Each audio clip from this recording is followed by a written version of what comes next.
The planet was dry, cracked, and burning under two suns. A long caravan of beasts and soldiers moved slowly across the dead land. Metal wheels creaked, wind carried dust, but no one spoke. At the back of the caravan, dragging behind a giant four-legged beast was a girl. She wasn't human. Her skin was pale violet, cracked and sunburned. Her long black hair was tangled with dirt and blood. Her hands and feet were scraped raw. A heavy chain was wrapped around her wrists, connected to the beast's saddle. Each step the beast took, she was pulled forward. Sometimes she stumbled. Sometimes she fell. No one helped her up. Her name was Ro. She hadn't spoken in days, not since they tied her to the beast, not since they called her traitor, not since her people turned their backs. The soldiers ahead laughed, joked, ate. They didn't see her anymore. To them, she was nothing, less than the beast. But someone was watching. From a high cliff above the trail, behind a layer of cracked stone and dry vines, a man in a desert cloak lay still. Human. His name was Cade. He had seen many ugly things on many worlds. But this was different. He watched as the caravan moved under him. He saw the chain, the blood, the girl's weak legs giving out again and again and again. Cade raised his scope. Focused, she was young, barely grown. Eyes swollen, but still open, still watching, still alive. Cade clenched his jaw. He had no orders to get involved. He was just passing through, just another wanderer with a rifle and a broken ship. But he didn't lower the scope. He kept watching her. Because no one else did. As the suns dropped lower, the caravan stopped near a rock hill. Tents came up, fires were lit. The soldiers laughed louder now. The beast was fed. And Ro, she was thrown water, not a drop more. She curled beside the beast, too weak to speak. Her chain stayed tight. Cade moved from his lookout, carefully, quietly. He circled the camp wide, staying out of light, out of range. He studied the guards, the weapons, the beast. Then his eyes returned to the girl, still breathing, still chained. Later that night, when the camp had gone quiet, Cade crept closer. Ro was asleep, or pretending to be. He stepped closer. Her eyes snapped open. One was nearly swollen shut, but the other locked onto him like a laser. She didn't speak, didn't move, didn't beg, just stared. He knelt beside her. "Don't scream," he whispered. She didn't. "I'm not one of them." She looked at his face, dirty, tired human like hers, only free. He reached for the chain. She flinched hard. He paused, showed her his empty hands. "I'm here to help," she whispered, so soft he barely heard it. "They'll kill you." Cade smiled faintly. "I've been almost killed before," she frowned. Not sure if he was joking, not sure if she wanted him to joke. He pulled a small cloth from his bag and gently wiped the blood from her cheek.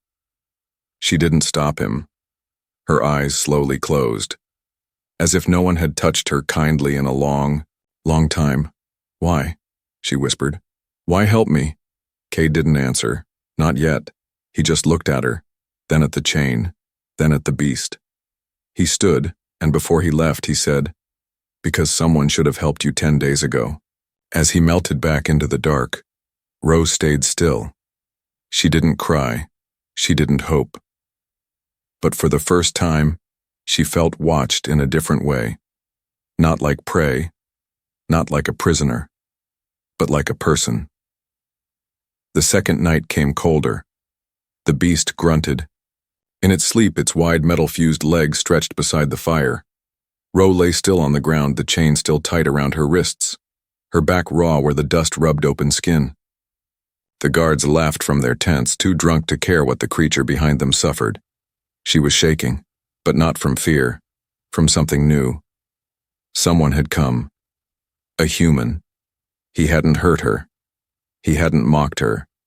He wiped her face with gentle, Hands. She didn't trust him, but her eyes stayed open long after he disappeared, waiting. And then, a quiet sound, boots on sand. She turned her head slowly. Cade was back. He crouched beside her again. He unwrapped a small packet of food, soft bread and dried fruit. Simple, but warm. She didn't move. Eat, he whispered. You need strength. She stared at it, then at him. Why are you doing this? He didn't smile this time. He said, because they want you to die slow, and I'm not letting that happen. She took the food. Her hands trembled so much she dropped it once. He didn't laugh. He just picked it up again, held it out, waited. Her lips cracked as she ate. He poured a few drops of water into her mouth from a cloth. She coughed but swallowed. He wiped her chin gently. What's your name? He asked. She hesitated, then whispered, Ro. He nodded. I'm Cade. A pause. Then, softly, how long have they dragged you? She blinked. 10 days. They feed you? Once. On the second day. Why?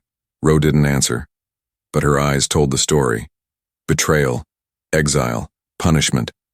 Cade looked at the beast, then at the chain. It hurts? She nodded once. But if I scream, she said, they'll laugh harder. He checked her wrists, blistered, bleeding. He pulled out a tiny vial of clear salve. This will burn, he warned. She said nothing, so he applied it anyway. Her body jerked, but she didn't cry out, not once. He wrapped her wrists with thin bandage cloth from his pack. Her fingers twitched. She whispered, I don't trust you. I know. Don't expect me to. I don't. She paused. Good. The silence between them wasn't heavy anymore, just tired. Then suddenly, shouting. A guard stumbled out of his tent calling to someone, drunk, but alert. Cade froze. If they saw him, Ro's voice cracked. Go. He didn't move. I said go. He looked at her just once, then slipped into the shadows like he had never been there. The guard passed close to her, didn't notice the bandages, didn't notice the food crumbs, didn't notice her eyes burning, with something fierce again, not hope, not yet, but anger. Anger that maybe someone cared, and maybe she wanted them to. That night, Ro didn't sleep. She stared at the fire, then at the horizon, waiting. Not for freedom, not for rescue, just for Cade. Though, man who wouldn't look away. The 11th morning broke red, sky bleeding, wind low, dust rising like ghosts. The caravan moved slow across the broken flats. The beast walked, and behind it, still tied, still bruised, Ro followed. But something had changed. She didn't stumble as much. She didn't flinch. Her eyes searched the horizon sharper now. She was waiting for something or someone. The guards barely noticed when a new man joined the group, dust-covered cloak, boots like theirs, rifle on his back. Just another drifter looking for pay. They didn't care who he was, only that he offered strong arms and asked for no questions. They gave him a spot near the beast, to walk beside it, to watch the girl. Ro saw him first. She blinked once, twice. Then her eyes locked, on the man's face beneath the hood. Cade. He didn't speak, didn't smile, just walked. Close enough for her to feel him there, far enough to stay unnoticed. That night, the fires burned low. Guards drank too much again, laughed too loud again, and Cade sat just 3 feet away from her, this time not hiding, but in plain sight. She whispered without turning, "Are you insane?" He replied without looking, "Probably." She stared at him. "What are you doing here?" "Watching your back. You'll get caught." "I know." "Then leave." He shook his head. No. Why not? He looked at her then. Because I'm not letting you die tied to a monster. She went quiet. The fire popped. Somewhere, the beast snorted in its sleep. Then she said, You don't even know me. I know enough. You know I'm a traitor. You refuse to burn civilians. Ro's jaw clenched. They called me a coward. Cade shrugged. Then maybe the galaxy needs more cowards. She almost smiled. Almost. He pulled a tiny packet from his cloak. Dried meat. A small strip of fruit. He handed it to her behind his boot. She took it, a little faster this time. Later that night, she whispered, If I die out here, don't let them bury me like trash. You're not dying. Everyone says that before someone dies. Then I'll be the first who's right. He reached under his sleeve, pulled out something small and sharp, a knife, slid it under her palm. Carefully, secretly, her fingers wrapped around the handle. She held her breath. You'll get killed for this. Not if we do it right. Cade looked straight ahead, eyes scanning the tents, the guns, the beast's massive legs. 10th night from now, he said. You, cut the chain, I'll get us out. Rose stared at the blade in her hand, for the first time in days, and her fingers didn't shake. You trust me that much? She asked. No, he said. I trust you not to waste a second chance. She looked at him for a long time, then whispered, Don't be late. The 10th night came quiet. Too quiet. No storms, no patrols, just firelight and shadows across the broken rocks. Ro lay still, her hands hidden beneath her long cloak. The knife was there. Cold. Small, but sharp enough to change everything. The beast beside her shifted in its sleep, metal claws dragging, lines in the sand. The chain that bound her to it had grown loose over the past days. Cade made sure of that, each night, just a little more slack. Just enough. Now or never. Cade was stationed near the water barrels 20 meters away.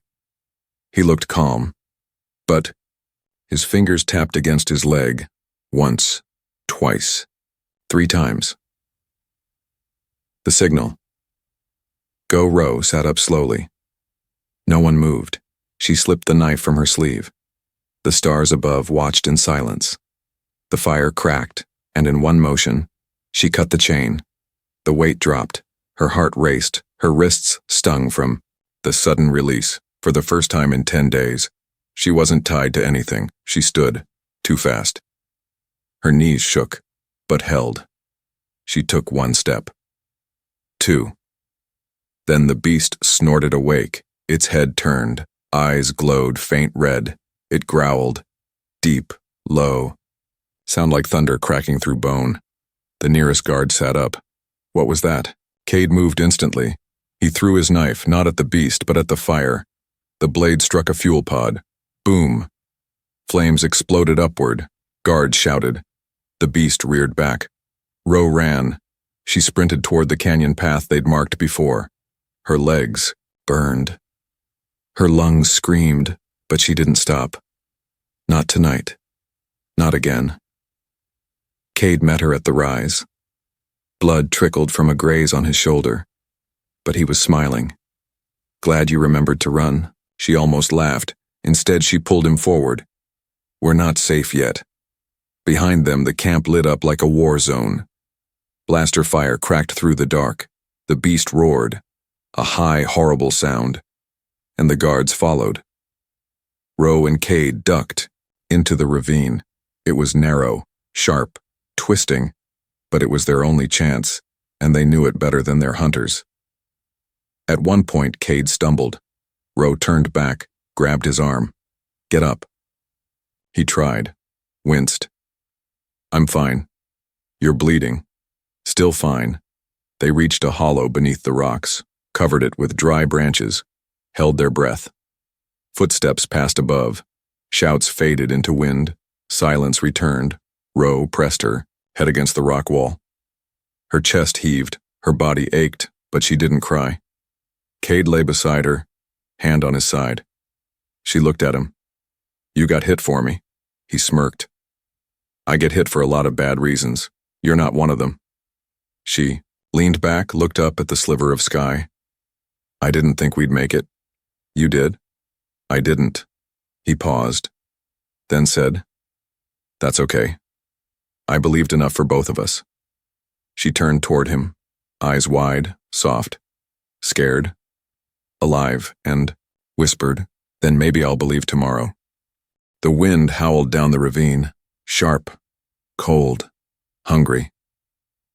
Ro's cloak whipped behind her as she dragged Cade deeper into the rocks. His arm hung limp across her shoulder. His boots scraped the stone.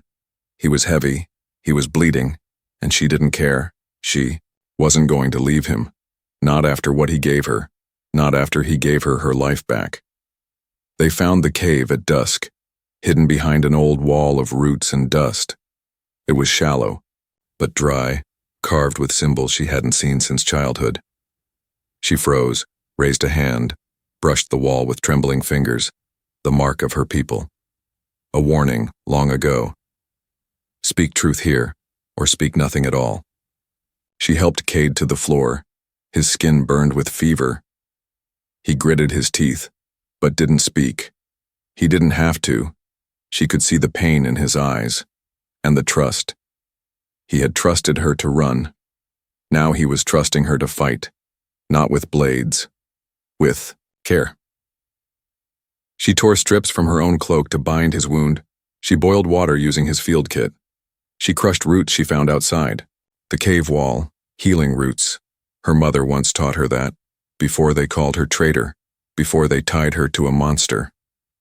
Cade drifted in and out of sleep. Sometimes he called her name. Sometimes he mumbled nonsense. And once, in the middle of the night, he whispered, "You were always free." She didn't know if he meant to say it, but it stayed with her like heat in her chest. By the third day, the bleeding had stopped. His fever broke, and he opened his eyes. She was sitting beside him, not sleeping, just watching. "You stayed," he said, voice rough. "You ran for me," she said. "I had to return the favor." He smiled weakly. "I wasn't sure you would." "I wasn't sure either." They were quiet for a while. Then she asked, "Why do you always help people who can't help you back?" Cade looked at the ceiling of the cave. "At first," he said, "because I lost someone, and I didn't want to lose another." She didn't ask who. He didn't offer. But his voice softened. "Now I do it because it makes me feel human again." Ro looked at her hands.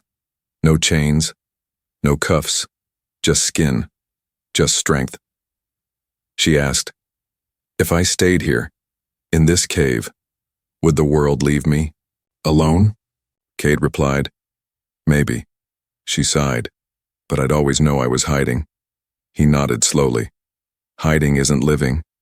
That night she lit a small fire, and for the first time she told him the whole story, how she was born to lead, how they trained her to obey, how she said no when they told her to destroy innocence, and how they repaid her with chains. She stared at the flames. "They told me I was weak." Cade shook his head. "You were the strongest one there." She looked at him, really looked, then said, "When you're strong again, I want to go back." He raised an eyebrow. "Back where?" "To the ones who watched me suffer and said nothing, to the ones who tied me and called it justice. I want them to see me walk, free, proud." Cade leaned back against the stone. "Then let's get you ready." Ro smiled, but not the way she used to. It wasn't broken anymore. It wasn't scared. It was sharp, alive, and real. The ship landed with no warning, no sound, no color, just a shadow that blotted out the stars above the ravine. Ro stood outside the cave, cloak whipping in the wind. She didn't run. Not this time. She watched the ramp lower, watched the feet hit the dirt. 3 of them, all wearing the black and gold armor of her old command. One stepped forward. Commander Vale. The man who tied her to the beast. The one who gave the order. The one who said, "Make her crawl or make her disappear." He looked older, more tired, but his eyes were just as sharp, just as cold. "You're alive," he said. Ro didn't flinch. "You're late." Vale walked closer. The other two stood behind him, silent shadows. He looked around the canyon, at the beast tracks, the empty fire pit. He didn't ask how she escaped. He just said, "We came to bring you home." Ro laughed, low, bitter. "This was never my home. You belong to the Order. I belonged to myself the moment you left me to die." Vale frowned. "You've been with the human." He said it like poison. Ro didn't answer. She didn't need to. "We can erase the charges," he offered. "Bring you back, clean your name, let you serve again." "I didn't ask to be clean," she said. "I asked to be right." Vale stepped closer, lowered his voice. "You are powerful. You are trained. But you are nothing out here." From the cave, Cade stepped into the light. One hand bandaged, one hand on his sidearm. Not raised, just resting. Watching. Listening. Vale glanced at him. "A human?" Cade raised an eyebrow. "You say that like it's an insult." Vale looked back at Ro. "You're not one of them. You never will be. Come with us, or we leave your bones in this dust." Ro stepped forward. Her voice didn't shake. "You already tried to bury me once, but I didn't die. I learned." She walked past Vale, stared up at the ship, then turned back to him. No crown, no command, no chains. "I came to save you," he said. She shook her head. "You came to silence me." Cade stepped beside her. "You sure?" he whispered. She nodded. "Yeah." She faced Vale. Louder now. "You want a soldier? Go find another puppet. You want a weapon? Build one. You want me? You'll have to fight me this time. Without a chain." Vale stared at her, silent, tense. But he didn't speak. He turned, walked back to the ship, didn't look back. The ramp closed, engines hummed, and the shadow vanished into the sky. Ro stood still for a long time, then sat beside the fire. Cade sat next, to her. "Proud of you," he said. She looked at the stars. "I didn't know I had this voice." "You always did," he replied. "You just stopped whispering." The village gates creaked open slowly. No guards raised weapons. No horn sounded. No stones were thrown. Only silence and footsteps. Ro walked alone into the town that once called her a traitor. No cuffs on her wrists, no chain at her heels, just dust under her boots and fire behind her eyes. Behind her, a few villagers peeked from windows.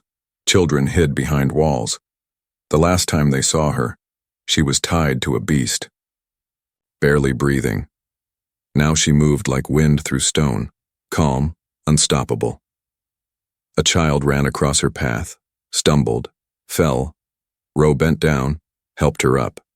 The child stared, whispered, "You're the one they dragged." Ro smiled. "No, I'm the one who got back up." From behind the buildings, Cade appeared. He didn't wear a weapon, didn't speak for her. He just stood beside her, because she didn't need saving anymore. She needed space. And the world finally gave it to her. The town elder stepped forward, his face wrinkled by years and shame. He opened his mouth to speak, but Ro raised a hand. "Not today," she said. "You had your time to speak. Now it's mine." They gathered around her, curious, guilty. Listening, she told them the truth. About the mission they gave her, the innocent lives they wanted gone, the price she paid for saying no, and the beast they tied her to for daring to choose mercy. "I was told silence is strength," she said. "But silence didn't save me, I did." One by one, heads bowed. Not because she asked, but because they knew. They had broken something sacred, and she had put it back together, alone. A young girl stepped forward, Are you going to be queen now? She asked. Ro knelt beside her, smiled. No, little one. I'm going to teach others how to walk without chains. Later, Ro and Cade stood at the edge of the canyon, the same place where the wind had once carried her screams. Now it carried her voice. She asked him, "What happens now?" Cade looked at her, then at the horizon. Now we build something better. She was once dragged through the dirt like a warning, but she rose, walked back, and became a promise.